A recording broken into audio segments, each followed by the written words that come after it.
Hey there, folks. Welcome to the Jason Wright Show. I've got a great show for you today with Brian Thompson, the director of the Human Performance Center at Christus, Mother Francis. Brian is a former Division I athlete. He was a football player at Texas A&M, and that was cut short whenever he sustained a career-ending back injury. And so from that point forward, after he graduated, he has devoted his life to health and human performance science. He is one of the leading experts in his field, and it's always great to have him on. Well, this episode just goes to show that even the most experienced experts among us are susceptible to injury. Things happen. And Brian and I on this conversation discuss a tear that he suffered that was on a tendon connecting his quadricep to his knee. Weird, just going down some stairs, but that's the point. If it can happen to Brian, it can happen to anyone. And what we do in this conversation is we take you through the things that Brian does to prevent injury on an ongoing basis, and then once he got hurt, how he dealt with that. Now, that's where this took a really great and beneficial turn. Even though we set out to discuss the ways to prevent injury, how to deal with going through an injury, how to recover more efficiently and quickly, and then once you're post-surgery, how to get yourself back to a 100%, we talked a lot about mindset. Brian talks about how his mindset and goal setting and journaling and all these things that have to do more with mental strength than physical strength are what helped him get through this period much more efficiently. So it's an incredible conversation with a lot of wisdom in it that Brian brings to anyone who may have endured some sort of a setback. And it doesn't have to just be a physical ailment or something of that nature. Anytime our bodies decide to shut down on us, we have a setback, we have a choice to make. We are either going to handle it and we are going to conquer it, or we are going to allow it to conquer us. And so Brian, being the warrior that he is, he conquered this injury, and it's just a great conversation. I hope you enjoy it. Hey, if you're watching this on the YouTube channel, please click like or subscribe. And if you're listening on Spotify or Apple Podcasts, please take the time to leave a 5-star review and share this with anyone who you think might be able to benefit. Thanks so much for listening. Enjoy this episode of The Jason Wright Show with Brian Thompson of the Christus Human Performance Center. Enjoy.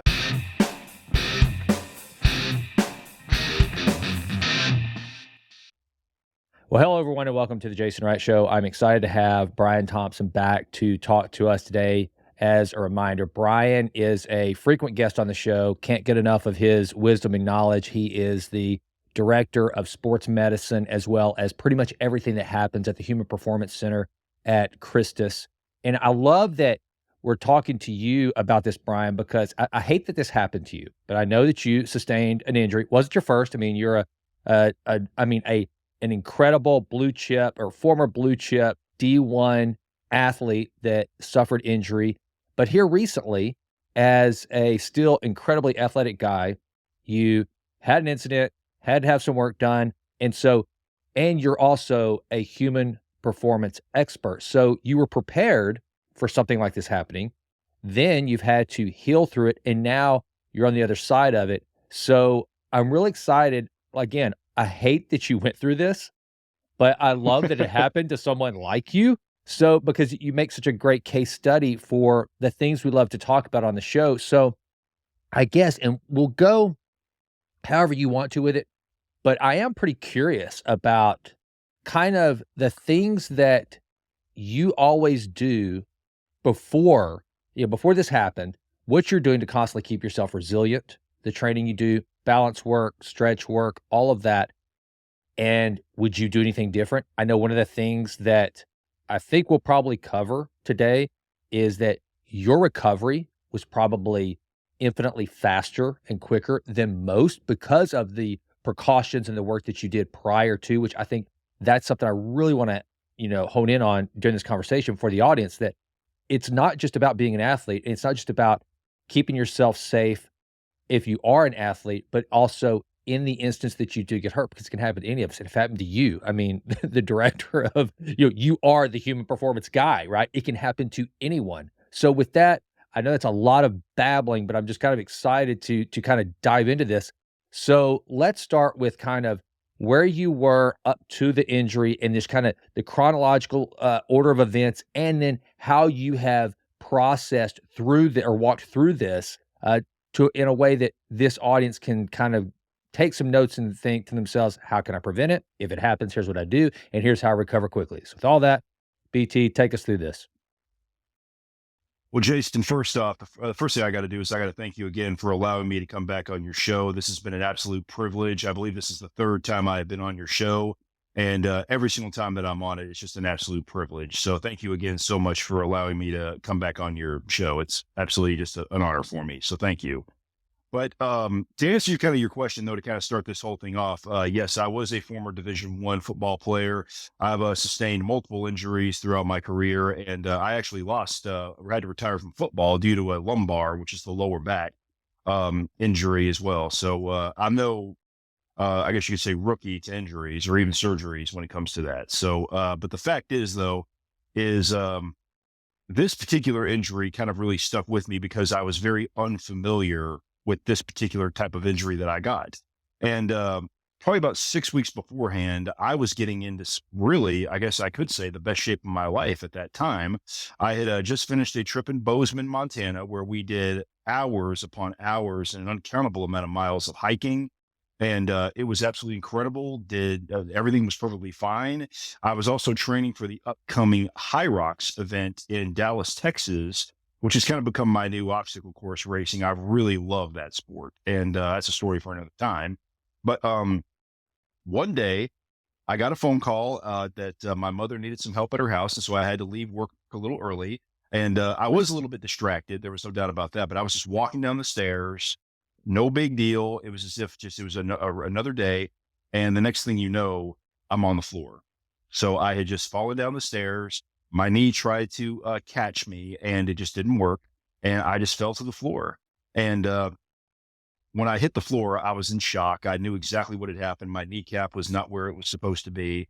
And I just knew right then and there, though, immediately that surgery was going to have to happen. I just didn't know the extent of the knee injury at that time. It was my left knee. So when the nurses came down and finally got me back up to where we needed to be, I could not extend my left leg. And at the time, I was thinking that my MCL, my ACL, possibly some tendon problems in there, and even my PCL might have been completely gone because I'm 42 years old. I'm not I'm not as young as I used to be. My joints aren't really as stable as they used to be. So I was thinking worst case scenario. But the good news is that when they tested out the ACL, the MCL, and all the primary joints in there, everything was stable and fine. All that was okay. But I still couldn't extend my left leg. So they did an MRI as quickly as possible, and it turned out that I had ruptured my quadricep tendon. Now, Jason, this is kind of where it gets interesting. The fact is that I had never heard of an injury like that before. I had never heard of an NFL player rupturing his quad. I had never heard of, I'd never heard of anything of this kind of nature before, ever. So I was very, very scared. I was in a situation that I had never been in before. And, the only thing that I could do at this point in time was basically just trust the system, trust the doctors, and really push forward and just maneuver my way through this injury. But to answer your question, when you for that, and by the way, thank you for that wonderful introduction, by the way. But one of the things that was told to me throughout this whole entire process was if I had not been in the kind of shape that I was already in, then it could have been so much worse because the musculatures around behind the knee, which is the hamstring muscles, and below the knee, which is the calf structure, if those had not been in the kind of shape they were in, they wouldn't have protected the MCL, the ACL, or all the other ligaments. The fact of the matter is, though, the reason why this injury happened was just because it was an accident. And it could have been so much worse if my legs had not been in the kind of shape they were when I was preparing for that High Rocks event and used to going upstairs, downstairs, uphill, downhill, and things of that kind of nature. So from a pre-medical perspective or a pre-surgery perspective, the reason why their injury could have been so much worse was because my quadriceps were already strong and stable. My hamstrings were doing their job by training them hard and heavy.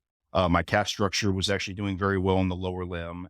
And on the other part, my VMO, which is the teardrop muscle right on the inside of the knee, that is a part of the knee joint that I pay very special attention to in my own personal training. So, from a pre-surgery perspective, I already had that on my side. And I was even told by the doctors and multiple medical professionals, including a friend of mine from Chicago, said that if you are strong already pre-surgery, the surgery is going to go much better and your recovery time is not going to take near as long. And it's going to be a much more pleasurable, that's probably, I don't know if that's the right word to use, but it's going to be a much more meaningful experience. I guess you could say it won't be quite as bad. So, all right. So I think there's a couple things to dive into there. The first one Sure. is, all right, explain to the listener out there, because the tendon, and man, that is a weird thing. So I guess there's a tendon that would be at the base of your quadricep that connects it to the knee, and that's where you had the problem, right? That is a weird place to have something like that happen.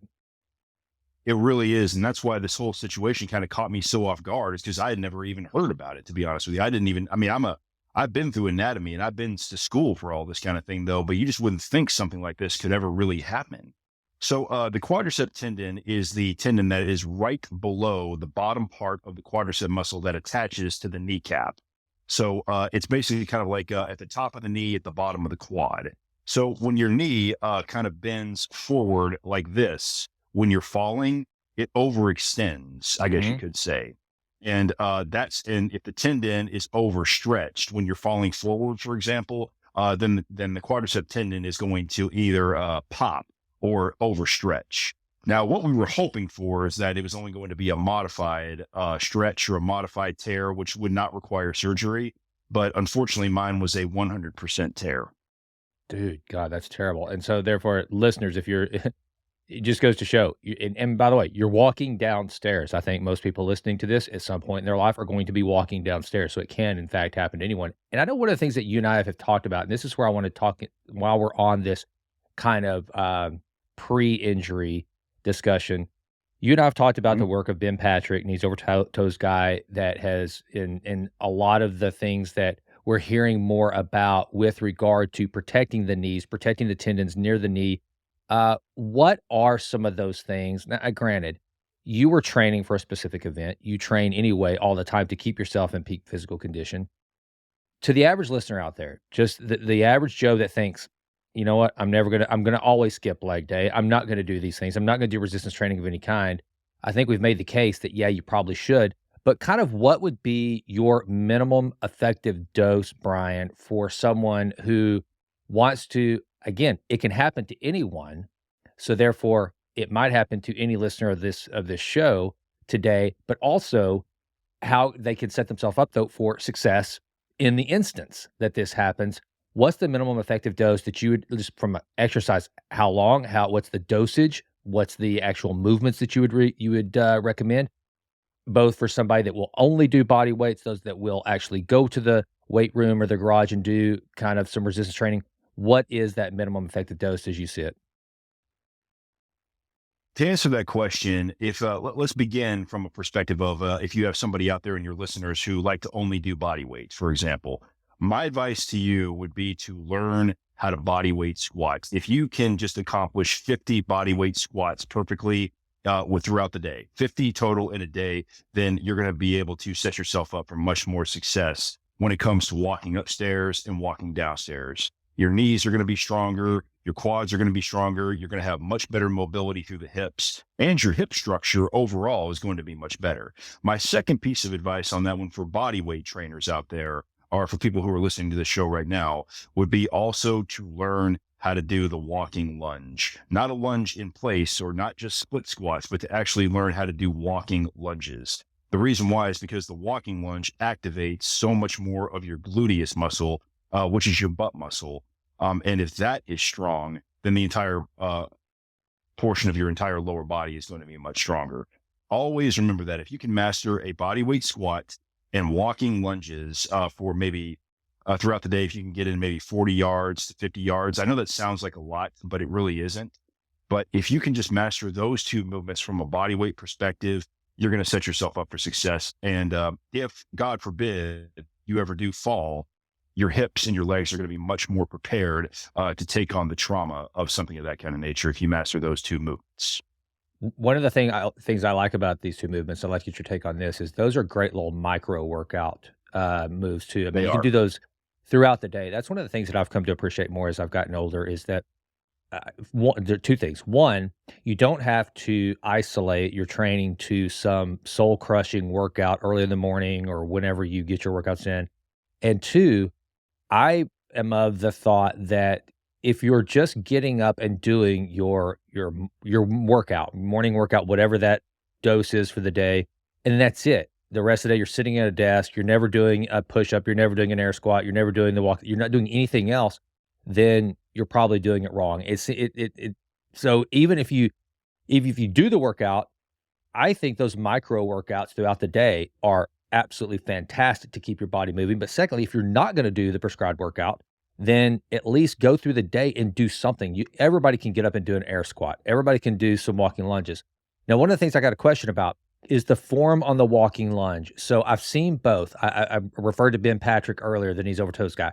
So he does, and I think whenever you did my test, you reiterated this to me that it's better that we extend the knee over the toe a little bit, like more of a long extension versus what I'd probably always done prior to that would just be like a 90-degree bend in my leg and straight down. What is the form that you recommend to get the most bang for our buck on this? That's a very good question, and I do not want there to be any confusion in this. When it comes to a split squat, which is basically doing a lunge movement in place, I absolutely recommend that you take the knee over the toe because that is going to activate the VMO muscle a little bit more, which yet again is that teardrop muscle right on the inside of the knee. It's also going to incorporate more gluteus activation, and it's also going to incorporate the hamstrings as well. So, but you only need to master that one only to a certain extent from a split squat perspective. And I would not recommend that if you decide to use heavier weight, probably I would say 40-pound dumbbells or above, or if you have a barbell on your back or on the front section of on the front, I would not recommend doing the knees over the toes when the weight gets very heavy. So, but from a body weight perspective and from a lightweight perspective, and you're doing a lot more repetitions, say anywhere between 15, 25, for example, or maybe even 10 to 15 to really challenge yourself, then by all means, go right ahead. But it all depends primarily on how much flexibility you have in the hip flexor or the psoas muscle. And if you're just not quite ready if you're not moving very far in that direction because of flexibility issues, keep working on it and it'll end up getting there. So to answer your overall question about the walking lunge, you need to take it of what's your body. You need to listen to your body. If your body is telling you that you're not quite ready to go all the way knee in front of the toe, don't do it. Only go in the walking lunge as far as your hip flexor allows you to go. That's going to keep the knee safe. That's going to keep your hip flexor safe.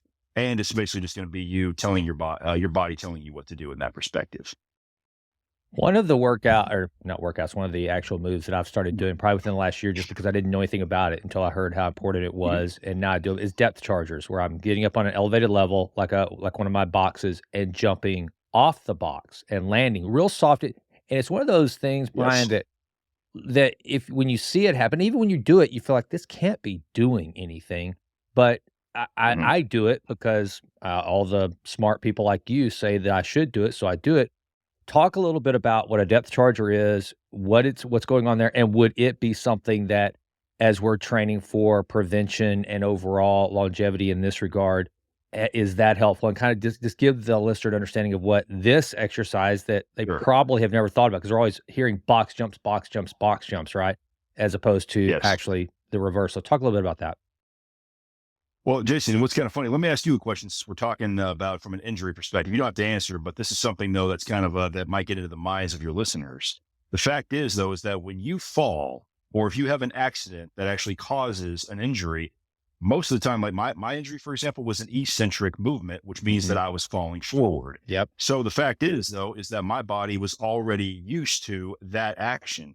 And the movement you were just asking me about, though, was called, you call them depth chargers. As a strength coach, we always call them depth jumps. Okay. So in other words, what it is, it's all about the concept of learning how to control an eccentric action, because in sports are basically you're going out there and you know what sport you're playing, you know what your jobs are. You know what you need to do in order to get better at the sport, or what play you're about to make, or some of that kind of nature. But you can never predict what's going to happen from one play to the next, from 1 minute to the other. And if your body is prepared for the unknown, then you're going to be much more, your chances of injury are going to decrease dramatically. And that's what my personal training program is all about, is training for the unknown, which I think we spoke about moderately in the last time, in your last time we spoke. But the depth jump is all about jumping off of a box and eccentrically taking on that load and allowing your body to learn what it is to take on the trauma and stabilize itself. So you need to think of it kind of more of like learning how to both develop power through a stabilization perspective and taking on that eccentric load. And if your body, your knees, for example, and even your lower back, your hips, and even your overall spinal column and your overall posture learns how to take on that load, then your chances for injury are going to decrease dramatically. But at the same time, if you do get injured, your body is going to be able to protect itself so much better by learning how to do all of that. And what I've always said as a strength coach is that speed is a learned skill and needs to be practiced on a yearly basis. And depth jumps are all about is the same thing. It's about learning. If you learn how to take on that load and learn how to do those movements, you're setting yourself up for you're setting yourself up for success. Yeah, I think that's one of the things that I've started, Brian, to really, I don't know, it started to be more impactful for me, is just this idea that it's like we talked about before, sprinting. No one sprints after 30, or no one sprints, I mean, well before then. We sprint when we're little kids, but nobody sprints anymore. Nobody jumps off things and Right. lands unless they have to. And I think that because our body gets so conditioned to just a very, for the most part, safe, climate controlled environment, smooth surfaces, everything's just kind of already preconditioned to meet the the human needs in such a way that it's ergonomically so pleasing and expected, that our body kind of just, it goes in a snooze phase, and then all of a sudden something happens where you have to jump, or you, it's like these people that you hear that they jump off just the smallest little ledge and have some dramatic injury from it. It's like I've started Yes. trying to focus, especially as I get older, to on putting my body in not compromising positions, but simulated challenging positions that I'm just not gonna go through day-to-day life, for this very reason, so that if in the instance that I do jump off a high surface, or have to make a quick move that I normally wouldn't make, that my body's not just completely shocked into injury as a result of this new weird movement. So I think that's really important. Well, I think that's and unless you want to add to it, I think that what you've just given the listeners is a great description of how to prepare to avoid these sorts of injuries, but also with the caveat that it can literally happen to anyone. So unless you got something Yes. else, let's talk about, all right, so you had the injury, now you've got the surgery. So now it's like, how do we optimize that recovery at the highest level possible? What did you do? What Yes. did you learn? And let me ask you this real quick. Just this has nothing to do Sure. necessarily with, I don't know how beneficial, other than maybe some kind of getting in your headspace a little bit. When I get sick, injured, or anything like that, I get pissed at myself. I'm mad. I start thinking, "What the hell did I do wrong?" And I know enough about you to know that you are a type A kinda guy. Was there any part of you that when the injury happened that you said, "Crap, this is not supposed to happen to someone like me," and did you second guess anything? Did you would have you made any changes to your preventative work, or just your overall work since you had this injury? Like, anything that we've talked about, is that something that you've added or have you taken away? Did it make any change, or were you able to just truly internalize that, "Look, I'm human. This can happen to the best of us. I still believe in the science and what I have practiced to take care of myself, so therefore, it just could have happened." Did you go through any of that? Because I know I would beat the hell out of myself just because I'm that's one of my biggest deficiencies. How did you handle it? No, to answer your question, not for one moment in time did I allow myself to get angry, because in a situation like this, because it was an accident. And if you start blaming yourself for accidents, that is going to slow your recovery.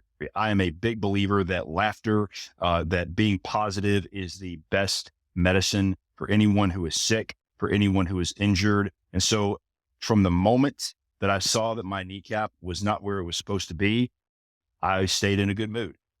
From the second that the nurses brought me up to the room to get observed by Dr. Kurgosian and Dr. Tabola, I stayed in a good mood. I was joking with the ladies when they were taking me up to the MRI machine. I was trying to tell them about what the next 9 months were going to be like, because I had pretty much already made up in my mind where this was going to go. I didn't know the extent of the injury, but I refused to be in a bad mood. When we got the diagnosis, when we got the game plan, what I made up in my mind on the 3 days before the surgery was this: I was never going to be a bad patient to the doctors or the nurses.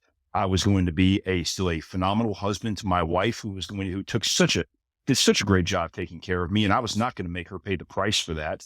I was going to be upfront and honest and awesome to my mother, like always, and I was just going to continue with work as if nothing had happened.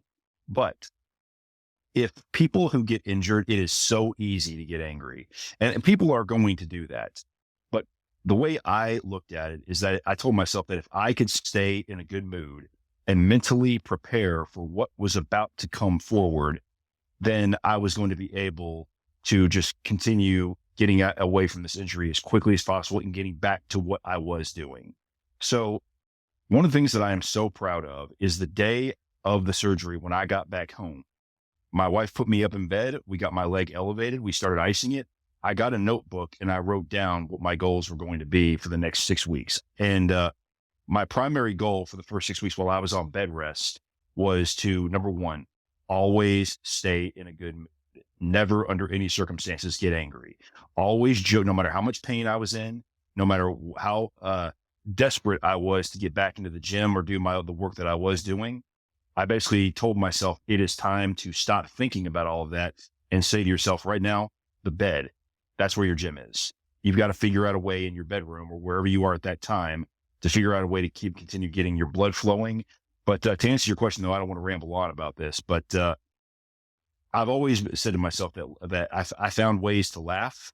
I found ways to joke around with my wife and my mom whenever she would call, whenever my family and friends and associates would call to see how I was doing. I joked around with them, and I even made fun of myself for the injury, to be honest with you. Just anything I could do to keep myself in a positive mood. But during the time that I was on bed rest, which was pre-physical therapy and everything of that nature, I still worked from home. I still made many, many phone calls. But the thing that I was so proud of is that I made up this homemade band workout that was all upper body. And I would literally sit in a chair right next to my bed, and I would do all kinds of band work from a pressing perspective, from rowing, overhead pressing, modified twisting, anything that I could do just to keep the blood flowing. And that just gave me something to look forward to throughout the day. So I just tried to keep things as normal as possible. And on a personal note, I have 2 cats. So they would always come in and try to keep me company, and they would want to jump on my hurt leg. They just were going all over the place, and they always kept me company throughout the day, but they were so fun to watch while they kept me company all day. But overall though, Jason, just to answer your question though, I truly believe that one of the reasons why I was so well prepared to go into physical therapy was because I was positive, because I was in a good mood. Because I kept all that blood flow going during that time for those 7 weeks that I was on bed rest. That prepared me to go into physical therapy so much better than whereas if I had just sat in a bed and felt sorry for myself and got angry at the world and was just a terrible patient. That was not going to do any good for anybody, especially my wife, my mother, my friends, my associates. And plus also, I had many departments that I had to get back to for work. And not only did I want to get back in the gym, I had a lot of people who were depending on me back at work that needed me back there. So that was another thing that was going through my mind, is I had to remain positive for them. So that was another thing that was going through my mind the entire time, was that this was not just about me. This was about a lot of other people at the same time. And that gave me the motivation to really put forward. I think that's such good advice, because that's one of the things that few people take. They just either they haven't been trained, they haven't thought about it. But these people that are chronically ill, I've got family members that are chronically sick in bed, and if you look at, they're overweight, and they talk about the illness all the time. They talk about what's wrong. They can't laugh about it. And even if they are limited in their movements and their ability to do certain things, they don't take advantage of those things that they still have 100% control over. They just let that thing that they can't do dominate. And And I've learned in my life, like, one of the things I do, I don't get depressed about injury or hurt. I'll get frustrated. What I do though is I analyze I blame myself if to a certain degree. In Yeah, your case, I think I want to think I would handle that one better because they're just literally, you can only do so much for some random thing like that. I think I'd be exactly. okay. But like one of the things we just came from, like I told you, we just got back from New York City. And whenever I travel, especially during the colder months, if I get so much as a sniffle, I start just inventorying everything I've eaten, all my activities, because I just refuse to. I'm like, there's no way I can get sick. But if I do, it's just proof that it can happen to anyone because I've taken every single precaution. I've tried to get the sleep. I've tried to get the rest. I've tried to pump the vitamin C in and all the right nutrients. But I can tell you, man, what you just said is such good advice for everyone listening that if you don't want an injury to go any longer than it has to, if you don't want an illness to go any longer than it has to, then and also the self-talk. And I mean, telling your body, hey, you're going to get through this. You're going to push through this. My wife gets frustrated at me sometimes because if I get a sniffle, I work out harder. I tell her, I'm going to push it out of my body. It's not allowed. I'm going to, get Right. rid of it. So I think I'm glad I asked that question because I think what you said was just incredibly profound advice. So you just mentioned you did some makeshift exercise and working out those areas that you could. What are some other things that you did during the recovery process that you think made it a successful and efficient recovery? Because I know whenever I talked to you right after it happened, we came to do an interview and you said, "Hey, I'm gonna set the record for the fastest to get through this. Yeah, I'm going to be." They say whatever it was, 9 months. I'm going to do this in 5. What are the things Yes. that you did in addition to the positive attitude, finding the exercise you could do, whether it was whenever you did physical therapy? I know that's a part of it. People go, "Oh God, I've got to go to physical therapy." What was your mindset going into that, and how did you get the most out of working with the professionals that had helped you recover? Jason, when physical therapy started, I took that on as one of the greatest. Basically, I looked at it as the biggest challenge of my entire athletic life. I basically kind of went back to my 18 to 25-year-old mindset and saying, I looked at this injury, I looked at this thing, and here was what I said to myself. This injury, I don't need to be ready for this injury. This injury needs to be ready for me. Heck yeah. So when I went to my first day and got my assessment at physical therapy, I was given some home remedy exercises to do. And they said, Brian, we know this is probably not going to happen, but we're asking you if there's a chance that you can do these 7 movements 3 times a day. Now, we know that that's asking a lot, but it really would help you if you could get that done.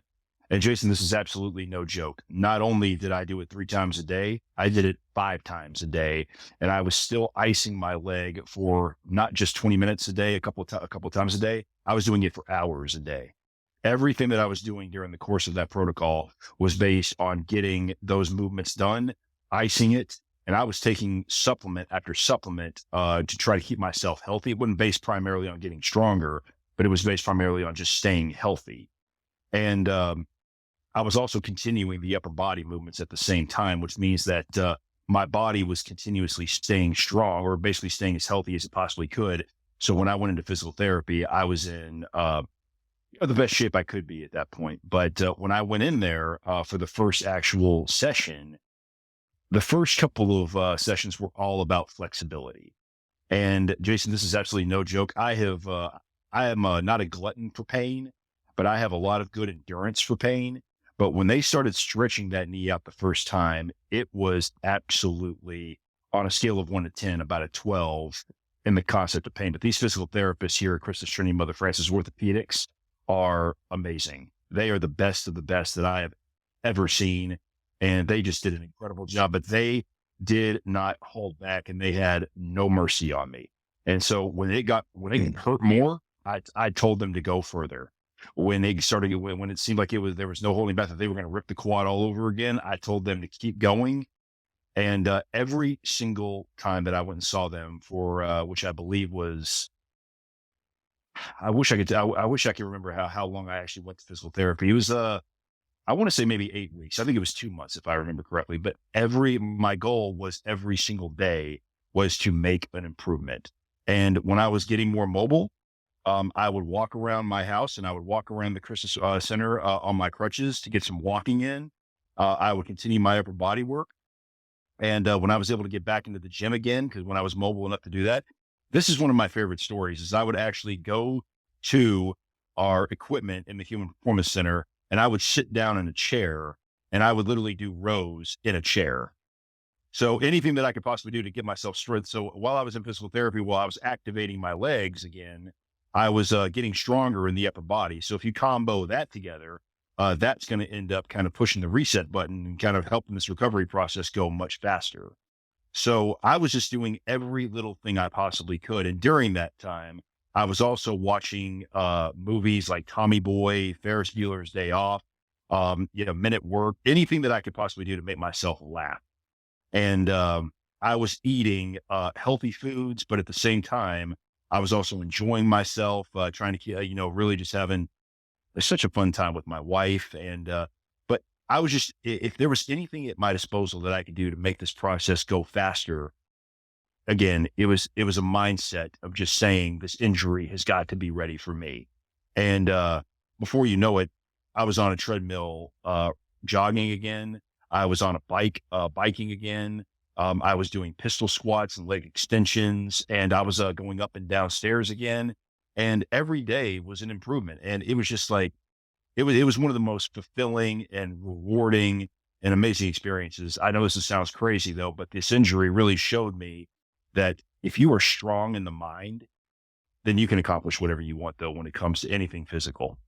I think that's so important, and that's, it's almost like, I know that wasn't really even our intention for this episode, but I'm glad it's taken that route because, again, you are so right. So much of our attitude, and we know this, all the research shows it, that our mental state and our mindset and how we react. I mean, that's Viktor Frankl's, Man's Search for Meaning, logotherapy. It's all about how Yes. we react to those incidents that happen, those tragedies.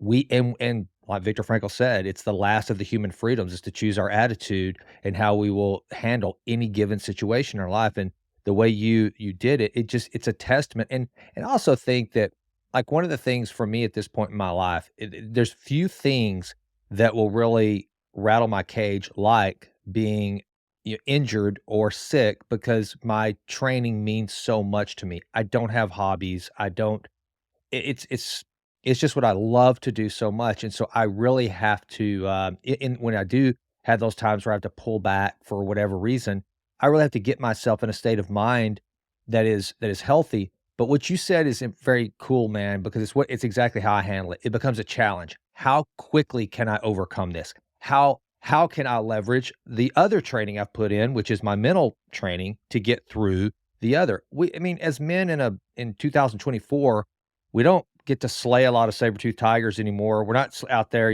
slaying dragons, in the, old school sense of the word. So when these times come up, it's almost like, all right, heck yeah, I have a dragon to slay and let's go slay it. And I love Right. the way you handled that.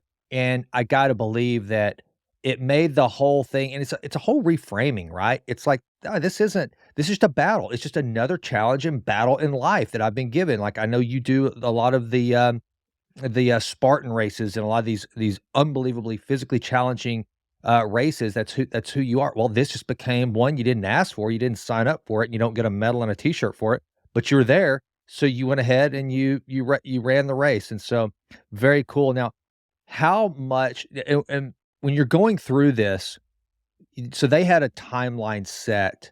How long did it take you to get through kind of the prescribed physical therapy, to a point where you felt like you were kind of maybe 80 to 90% where from surgery to, okay, I can get back to doing my normal routines with some care, making sure you don't just completely, you don't go too hard too fast. What was that time frame? What did Right. that look like? How long are we talking?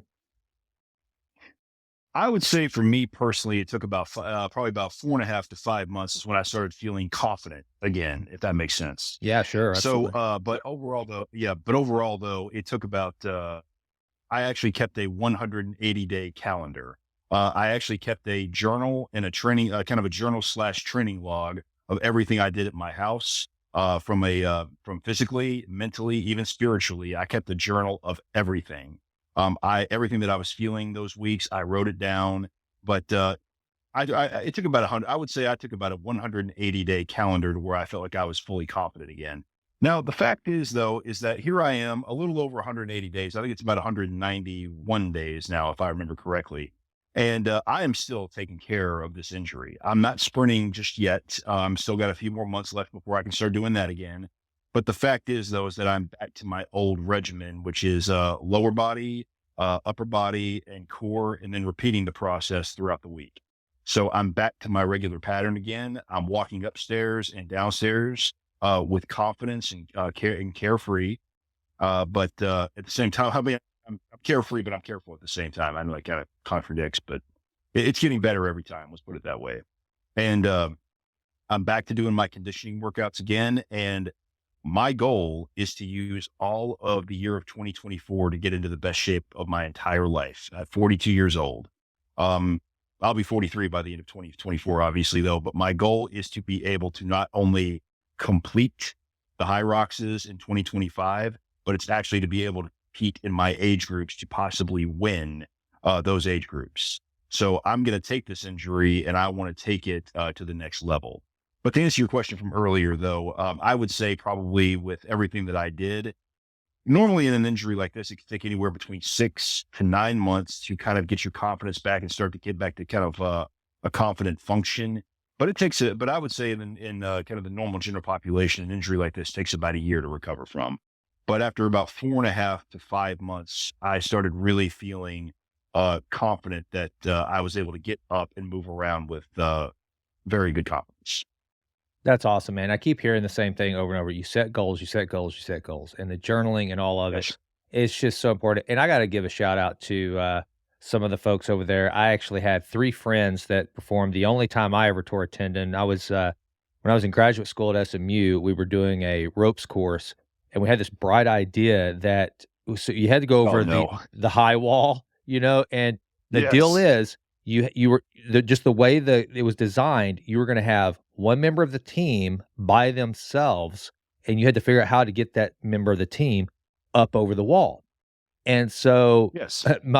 one of my buddies and I, we had this bright idea.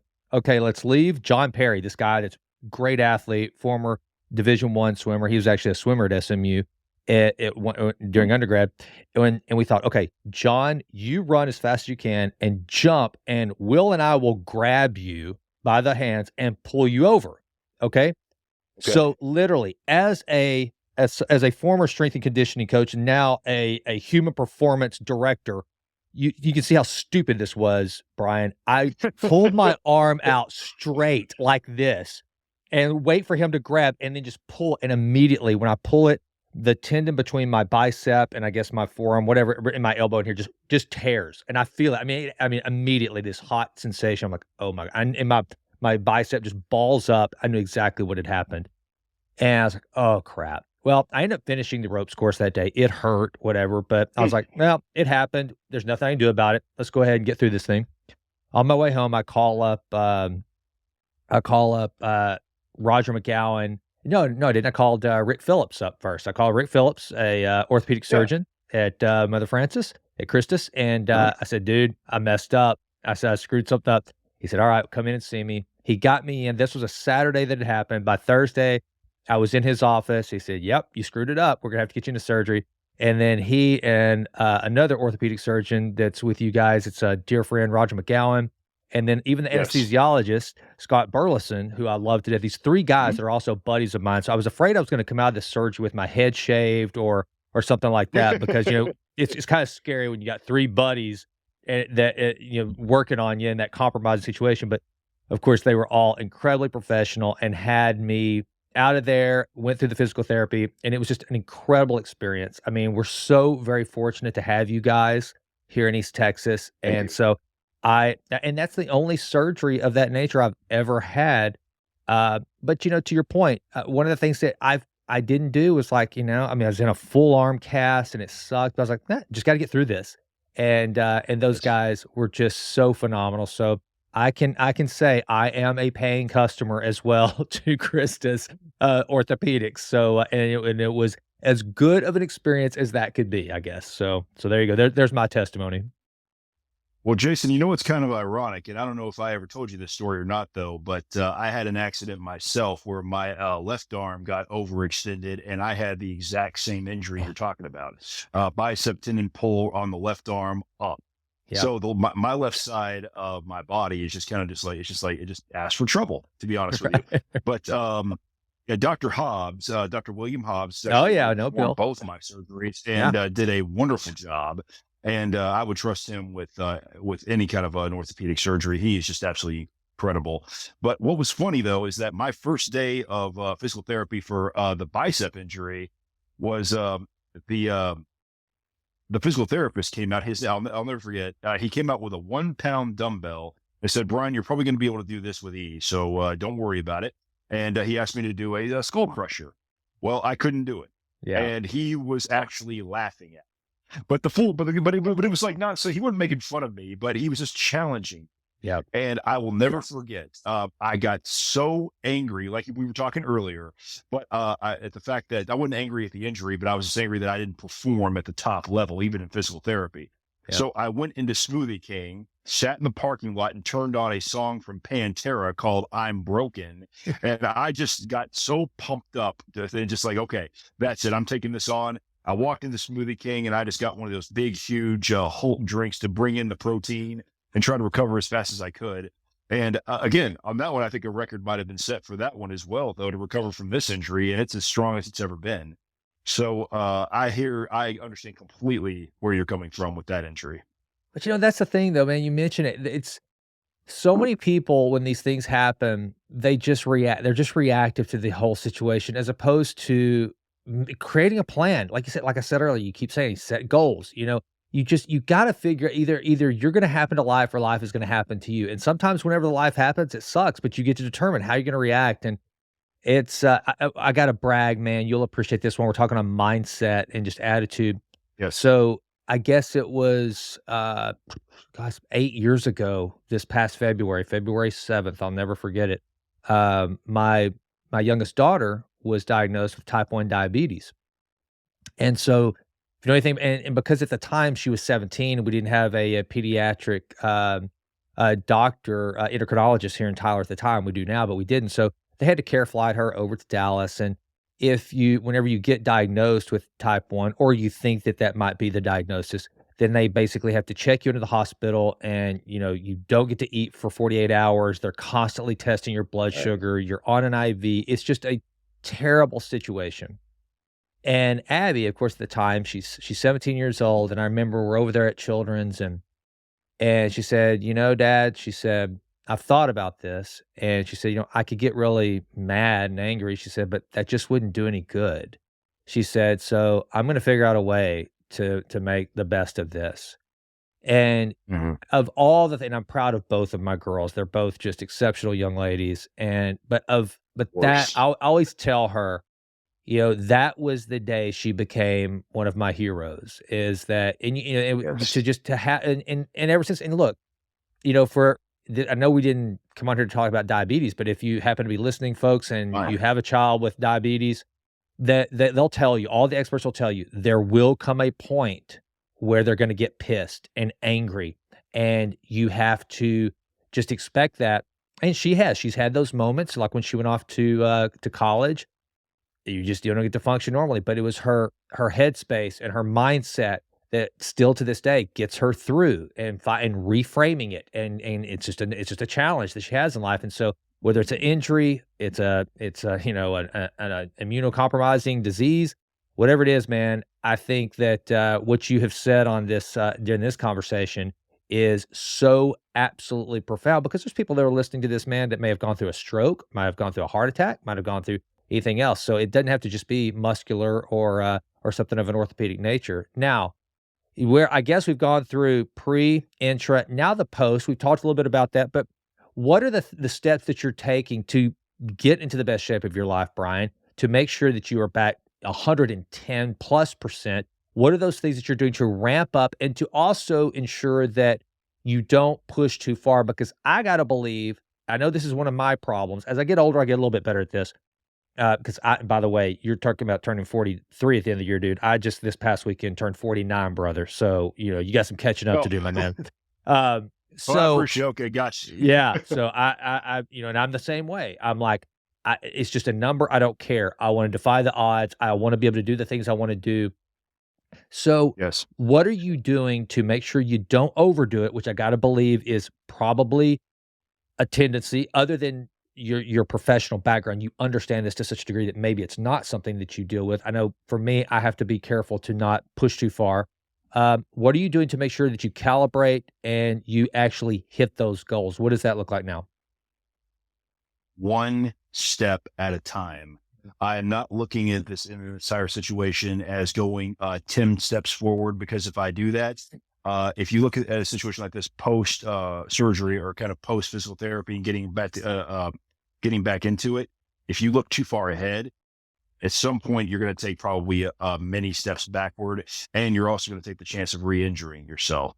So one of the things that I have promised myself in all of 2024 is every week it is going to be one step at a time. For example, um, on the treadmill, I'm able to start jogging again, but right now I'm only at 5.0 speed.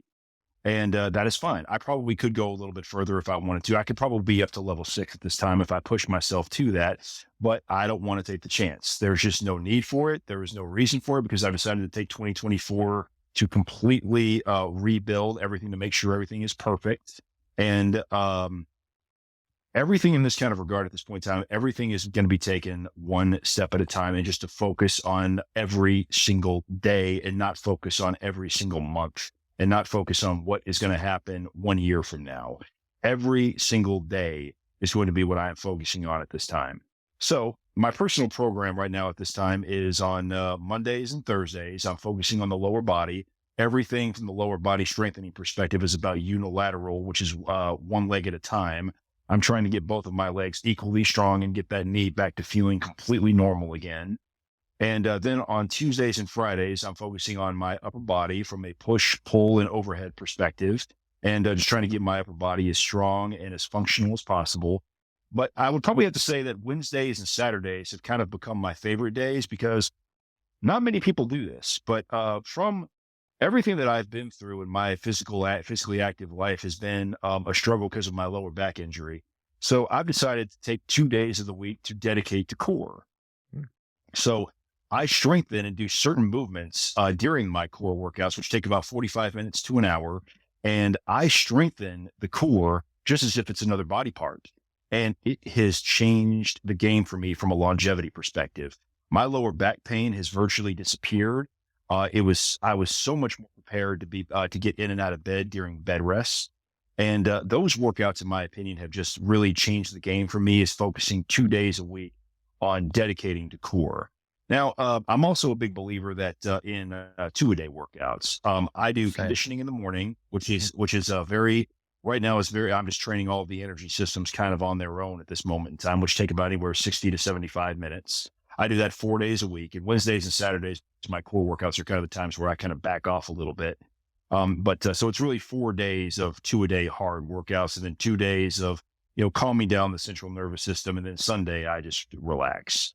But for all of 2024, I'm going to basically just base everything on getting back in the game and taking it not 1 week at a time, not 1 month at a time, or not even looking at what's happening in 2025.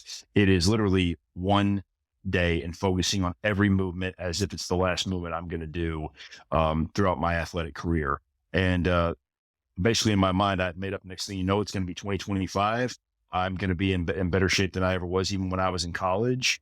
And like you just said a few moments ago, my goal is to defy the odds and start and not only recover from this injury, but use it as a source of inspiration to not only complete the high rocks or any obstacle course race I decide to do, but to compete to win it. That's what my goal is at this point in time. And so, like you said earlier, some people, whenever you get into this mindset of having injuries, for some strange reason, when this injury happened, it was almost like I said, good. I got injured. I have the opportunity for a comeback story. I'm like, there's just so many things that came onto this thing where so many people would literally say, like, why did this happen to me? I was almost like, good. This is an opportunity to maybe look at something and say, did I do something wrong? Maybe I need to reevaluate. And like you said earlier, I would have been so much more angry at the situation if this had happened when I was training, but it didn't. It Right. was just a complete accident. It was just a complete accident, and you just can't get angry at that kind of thing. And I like to think that if this had happened in the gym, or if this had happened when I was conditioning, I like to think that I would have taken the same approach though, but I think it would have taken a little bit more time for me to get less angry at myself if it had been in a training perspective. But I do think it would have worked out the same way, and I just would have found a way to laugh at it and found a way to continue being positive about it. But basically, as far as post surgery is concerned, the best advice I can give anyone out there who's going through something like this is one step and one day at a time. I think that's excellent. Now I got to ask you, because I know the audience is probably wondering if they haven't already Googled it. Talk about the high rocks, because you described it to me, and it's like, dear heavens, that sounds like a challenge. Kind of what exactly? I lost you there for a minute, but I got you back now. What is the high rocks exactly? What does that look like? So tell this audience what you're training for. Jason, hey, so we can go back to recording. To answer your question about what is the High Rocks, Yeah, let's do it. Describe what this is. the High Rocks they call it the World Series of Fitness. It is an amazing event, and I discovered it completely by accident. I was actually studying a trifecta weekend that's going on in Hawaii for the Spartan race in 2024. I was actually hoping to surprise my wife to go spend maybe 10 days in Hawaii and possibly do that trifecta weekend. And the High Rocks popped up on the internet. And I was just like, well, what is this? And it said it was coming up in Dallas. So basically, what it is, it's a combination hybrid program where you have to combine both work capacity, stamina, and endurance at the same time through a whole bunch of events. So once you begin the High Rocks, you do a 1 kilometer run, and then you have to step off of the running course and do an event like a 1,000 meter rowing. And you have to do that as fast as possible. And then you have to go back out to the running course and do another 1 kilometer run. And then you come back off the course and you have to do a skier for 1,000 meters. So it continues in that fashion for, I want to say, 8 different events. And then you have to do a 1 kilometer run in between it all. And it ends with, I think, 100 wall balls after you run, I think, like almost 4 miles throughout all this. And there is a sled pull, there's a sled push, there is a farmer's carry with 70-pound kettlebells. There's a squat jump, broad jump that's in there as well for 100 yards. And then there's knee to the ground lunges with a sandbag. And Jason, from the first time I did this event, that was the one that got me right there, though, because that was the one I struggled with the most, because I'm not as flexible as I would like to be. So when I tried this event, I did it completely on a whim. I didn't plan for it. Went out and did it just to see what it was like. And once I did it the first time, I was like, this is it. This is going to be as long as this event continues, I'm going to become an expert on how to run this forever, because it's something that no matter what your age, it's a perfect way to defy the odds, like you and I have in so much in common. So that's the High Rocks. It's the perfect hybrid event that takes place indoors, but it requires everything from endurance, strength, power, stamina, work capacity, flexibility, you name any kind of thing that the human body is capable of. It's in this event. I love it. And I know we've kind of talked about it a little bit, but Brian, how important is it that you have these events to look forward to, just from your mental capacity, our ability to be challenged, just something to look forward to? How important do you think it is to constantly have something out there that you're pursuing? I think it's only a very small part of it, because people who really live physically active lifestyles, it's got to be more than just a competition. You know, you can't just go into the gym and train and say, I'm going to look good in the summer. That's only going to get you so far. And don't get me wrong, that's a very good goal to have. Don't get me wrong. But I'm a big believer that if you are going to live a physically active lifestyle for your entire life, it's got to go a little bit deeper than that. See, for me, I have always been a big believer in preparing for the unknown and being ready for anything at any given time. And that's just one of the kind of more of the in-depth reasons about why I train as hard as I do. And on top of that, I just love it. It is a hobby. It started off as a hobby, and then it moved into the concept of getting me better at football. And it was a great way to socialize with my friends when I was young. But every single year, it just developed into something more. And one of the things that I am most proud of is that the mental strength that training has given me over the years has gotten me through 8 years of becoming a hospital administrator. So not only did it get me to Division I football, not only did it get me more confidence just overall as a human being, but I took, if I was training in the gym for strength, I took what I learned in the gym and put it into hospital administration. And if I was training for stamina, I would put it into projects that required a lot of stamina. For example, to build the Human Performance Center, that took a lot of endurance, which I trained for. It took a lot of stamina and work capacity, which I trained for. And you also, for training for flexibility and balance, to be able to learn the job of a hospital administrator, you have to have the flexibility to be able to talk to different people at any given time. And you got to have a work-life balance. So if you learn to do that in the gym and show yourself that you're capable of doing those kinds of things, well, then you're going to be able to accomplish anything that you want. And I'm a big believer that that is one of the reasons why I've been at this job for 8 years, is because my training has had a very big learning effect on becoming a hospital administrator. And it gave me the endurance to be able to go back to school and get my executive healthcare MBA. Right.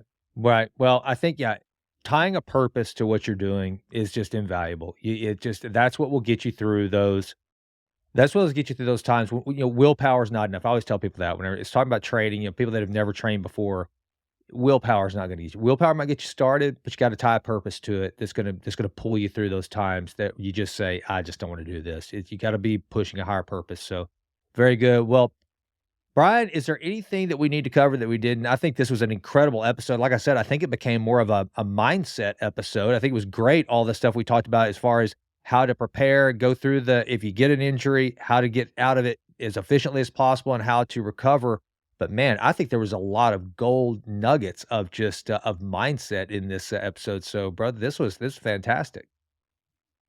Well, let me end this by saying this. From the concept of what the title of this episode was when it comes to pre surgery, intra surgery, and or intra recovery, and then post recovery. Let me just say this from a bottom line perspective: it is mental. I think that's one of the reasons why this whole entire episode kind of turned into a mental thing, because when you are injured, physically speaking, the only thing you have at that point in time, though, when it comes to your strength, is how strong your mind is. And if you can learn how to go into your mind and train in a mind gym, almost, if you can just visualize yourself recovering, if you can visualize yourself getting better through small band work, through just getting up and walking around your house on the crutches, if you really just push your mind, you go into that mind gym, into that mind zone, and visualize yourself recovering, you're going to get well that much faster, because you're going to stay in that positive mood, and you're going to stay in that big positive mindset. My advice as a strength coach: if you get injured, the first thing that you have to do is, number one, accept that the injury has happened. Number two, face the injury, no matter how scared you are, but face it and accept that it's there, and then find out as much as you possibly can on how to recover from it. And then when you are in the process of basically in the intra stage of it, though, where you are allowing your body to rest and recover, the best thing you can do at that point in time, though, is when you set your goals. What is your goal for the day? What is your goals for the week? What are your goals for the month? Basically, lay out your plan. That's the time when you need to remain in the positive mindset, go into your mind gym and say to yourself, this is what I'm going to accomplish intra surgery. Then once you move into physical therapy, talk to your physical therapist, learn what you have to do, and do what they tell you to do, and do it to the best of your abilities, and go from there. Because I promise you, though, you will recover. But best advice I can give you is to always remain positive and learn to laugh. I promise you that is going to be the best way, though, in order to be able to do something of this kind of nature. If you can stay positive and laugh during all of this kind of thing, though, and just appreciate all of the people that are in your life that are helping you from your loved ones, to your family members, to your friends, to your associates, and even your doctors and physical therapists. Same thing, because they are there to help you. If you respect them and just as much, it's going to change the game for you in any kind of injury situation. I love it, man. All great advice. I think probably the best prescription you gave is watching Ferris Bueller's Day Off. I think that's something that will definitely that is going to short circuit the trip to recovery as well as anything. Classic movie. Brian, pleasure as always, brother. Thanks so much for being a part of the Jason Wright Show. Can't wait till our next conversation. This was a good one, so I appreciate you, sir. Oh, thank you so much, Jason. As always, it was an honor. Thank you so much. You bet, man. Well, folks, that does it with my conversation this week with Brian Thompson. Look, here's the thing that I think that he he basically made abundantly clear. When you find yourself in those challenging situations, our ability to cognitively and mentally prepare and endure is of utmost importance. One of the things that he said was echoing the words of Jocko Willink. Whenever he got hurt, he said, "Good, it's a challenge that's presenting itself. You make the decision to come out better on the other side of the injury, the setback, whatever it is." Like my daughter Abby said, you can get pissed, you can get angry, but that just doesn't do any good. The best you can do is make the best of the situation and figure out what your purpose in that moment is and react accordingly. You and I, we have the ability to decide how we will react no matter what the circumstance. So we can choose to either be conquerors or to be conquered. And I hope that you will choose the prior. Thank you so much for listening to the Jason Wright Show. If you're watching this on the YouTube channel, please click like or subscribe, leave a comment. The algorithm really likes that if we start interacting. If you have any questions, please put them there. And if you are listening on Spotify, iTunes, or wherever you listen to podcasts, please leave us a 5-star rating there and share this episode far and wide. If you have anyone that has sustained an injury, again, a stroke, heart attack, any sort of setback, please forward them this episode. I'd be really grateful. And until we meet again, do not stop improving. Always in all ways. I'm Jason, and I'm out. Well, that does it for this episode of The Jason Wright Show. Thank you so much for listening. This has been a Texas Titan Media production. Fourth Wall did the music. And as always, thank you so much for listening. Please consider going out to jasonwrightnow.com and signing up for the Vitruvian letter. Also, please go out to iTunes. It takes like 30 seconds to just leave us a 5-star rating. It does wonders for the podcast. I would be so grateful. And with that, until we meet again, go crush it and endeavor to improve always in all ways. I'm out.